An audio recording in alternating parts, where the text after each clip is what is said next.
ਹਾਂਜੀ ਵੀਰੇ, ਸਤਿ ਸ਼੍ਰੀ ਅਕਾਲ ਜੀ। ਇਹ ਚਾਕਲੇਟ ਕਲਰ ਲੈਬਰਾਡੋਰ ਬੱਚੇ ਅਵੇਲੇਬਲ ਨੇ ਜੀ ਆਪਣੇ ਕੋਲੇ। ਇਹਦੇ 'ਚ ਆਪਣੇ ਕੋਲ 4 ਮੇਲ ਨੇ ਜੀ, 1 ਫੀਮੇਲ ਆ। ਤੇ ਵੀਰੇ ਕੁਆਲਿਟੀ ਕਰੋ ਚੈੱਕ ਜੀ।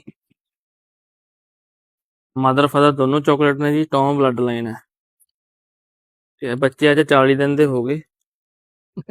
ਤੇ ਨੰਬਰ ਵੀਰੇ ਆਪਣਾ ਚੱਲਦਾ ਸਕਰੀਨ ਤੇ, ਕਰ ਲਿਓ ਕੰਟੈਕਟ ਤੇ ਪੇਜ ਨੂੰ ਜ਼ਰੂਰ ਫੋਲੋ ਕਰ ਲਿਓ।